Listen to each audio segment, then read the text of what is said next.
Hello friends, welcome to naguvin samayal. நம்ம இன்றைக்கி ரொம்ப ஈஸியாக வீட்டில் இருக்கக்கூடிய பொருளை வச்சு இந்த லாக்டவுன் நேரத்தில், அதுவும் இந்த வெயிலுக்கு ஏற்ற மாதிரி ரொம்ப ஈஸியாக 30 செகண்டில் நம்ம வீட்டில் இருக்கக்கூடிய சின்ன குழந்தைங்க கூட செய்யலாம். அந்தளவுக்கு ரொம்ப ஈஸியான குல்ஃபி ஐஸ்கிரீம் செய்ய போகிறோம். அது எப்படி செய்யுதுன்னு இப்போ பார்க்கலாம். இப்போ தான் எங்கள் சேனலை ஃபஸ்ட் டைம் பார்க்குறீங்கன்னா கீழே இருக்கிற ரெட் கலர் சப்ஸ்கிரைப் பட்டனை கிளிக் பண்ணுங்கள். கூடவே இருக்கிற பெல் ஐக்கனையும் கிளிக் பண்ணுங்கள். அப்போ தான் நாங்கள் போடுற வீடியோ எல்லாம் உங்களுக்கு நோட்டிஃபிகேஷனாக வரும். இப்போ நான் அரை கப் அளவுக்கு பால் பவுட்ரு எடுத்திருக்கேன். எந்த பால் பவுட்ரு வேணாலும் நீங்கள் எடுத்துக்கலாம். உங்கள்ட்ட கப் இல்லைன்னா நம்ம வீட்டில் இருக்க டம்ளர் வச்சு கூட இந்த மாதிரி அளவு நீங்கள் எடுத்துக்கலாம். நான் இப்போ 2 டேபிள் ஸ்பூன் அளவுக்கு ஜீனி எடுத்திருக்கேன். 2 டேபிள் ஸ்பூன் ஜீனியே இதுக்கு போதுமானது. இப்போ கொஞ்சமாக ஏலக்காய் பவுட்ரு சேர்க்குறேன். ஏலக்காய் பவுட்ரு வாசம் பிடிக்கிறவங்க சேர்த்துக்கலாம், இல்லைன்னா சேர்க்காம கூட செய்யலாம். ஆனால் ஏலக்காய் போட்டோம்னாக்க கொஞ்சம் நல்லா இருக்குன்றதுனால நான் எனக்கு பிடிக்குன்றதுனால ஏலக்காய் பவுட்ரு சேர்த்துருக்கேன். இப்போ 1 டீஸ்பூன் அளவுக்கு நான் நெய் எடுத்திருக்கேன். இப்போ தண்ணி நல்லா கொதிக்க வச்சுக்கோங்க. நல்லா சூடு தண்ணியாக இருக்கணும், பச்சை தண்ணியாக ஊற்றக்கூடாது. நல்லா சூடாக இருந்தால் தான் நம்மளுக்கு ஈஸியாக கரையும். அரை கப்பு மாவு எடுத்ததுக்கு, பால் பவுட்ரு எடுத்ததுக்கு 1 கப்பு அளவுக்கு தண்ணி சேர்க்கணும். நம்ம எந்த கப்பில் பால் பவுட்ரு எடுக்கிறீங்களோ அதே மாதிரி 2 மடங்கு தண்ணி சேர்த்துக்கோங்க.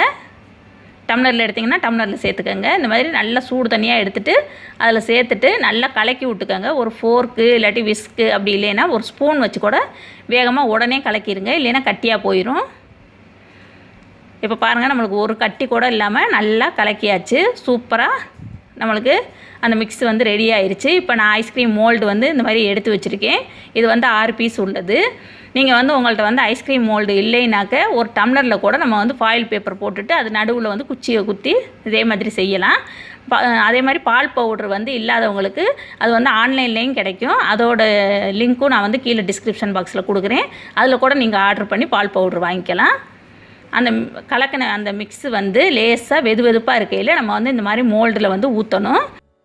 நம்ம ஒரு அரண்டி ஏதாவது ஒரு இது வச்சு கூட ஊற்றலாம். நான் இன்றைக்கி அப்படி சட்டியோடு தான் ஊற்றுறேன்.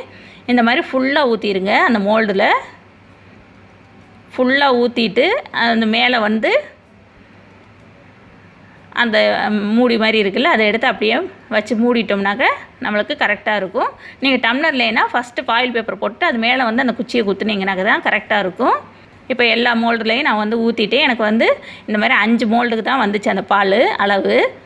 இப்போ இதை நல்லா ஆற வச்சுருங்க. ஆற வச்சுட்டு தான் நம்ம ஃப்ரீசரில் வைக்கணும். குறைஞ்சது ஒரு 4லேருந்து 5 மணி நேரம் வைக்கணும். அப்படி இல்லைன்னா ஒரு நாள் ஃபுல்லாக நைட்டு ஃபுல்லாக கூட வச்சு எடுத்தோம்னாக்க நல்லாயிருக்கும். ஃப்ரீசரில் தான் வைக்கணும், கீழே ஃப்ரிட்ஜில் வைக்கக்கூடாது, அதை பார்த்துக்கோங்க. இப்போ நான் ஃப்ரீசரில் வைக்கிறேன், வச்சு எடுத்துகிட்டு வந்துடுறேன். இப்போ பாருங்கள், எடுத்துகிட்டு வந்துட்டேன். அதுவை இப்போ ஒரு டம்ளரில் தண்ணி வச்சுக்கோங்க. தண்ணியை வச்சுட்டு நம்ம அந்த ஐஸ்கிரீம் எதில் வச்சுருக்கோமோ டம்ளர்லன்னா டம்ளரில் அந்த மோல்டை அதுக்குள்ளே வச்சுட்டிங்கன்னா இங்கிட்டு லேசாக ஆட்டினாலே நம்மளுக்கு அழகாக அப்படியே ஐஸ்கிரீம் கரெக்டாக எடுத்துகிட்டு வந்துடும், உடையாமல் அழகாக வரும். அதனால் இந்த மாதிரி தண்ணியில் வச்சு 1 செகண்ட் வச்சாக்க போதும், எடுத்துகிட்டு வந்துடலாம். இப்போ நான் 3 இது எடுத்துகிட்டேன் பாருங்கள். அது மேலே கொஞ்சம் அழகுக்காக பிஸ்தா போடுறேன். இப்போ எல்லாமே நம்மளுக்கு எடுத்தாச்சு பாருங்கள். ரொம்ப சூப்பராக இருக்குது. நல்லா க்ரீமியாக இருந்துச்சு, ரொம்ப சூப்பராக இருந்துச்சு. டேஸ்ட்டு அதை காட்டிலும் ரொம்ப நல்லா இருந்தது. அதனால் எல்லோரும் ஒரு தடவை கண்டிப்பாக அதை ஒரே ஒரு தடவை ட்ரை பண்ணி பாருங்கள். அதுக்கப்புறம் திரும்ப நீங்கள் செஞ்சிட்டே இருப்பீங்க. அவ்வளோ ஈஸியானது, நல்ல டேஸ்ட்டாகவும் இருக்குது. அதனால் எல்லோரும் இதை ஒரு தடவை ட்ரை பண்ணி பாருங்கள். இந்த வீடியோ உங்களுக்கு பிடிச்சிச்சின்னா லைக் பண்ணுங்கள், ஷேர் பண்ணுங்கள், சப்ஸ்கிரைப் பண்ணுங்கள். கூடவே இருக்கிற பெல் ஐக்கானையும் கிளிக் பண்ணுங்கள். தேங்க்யூ.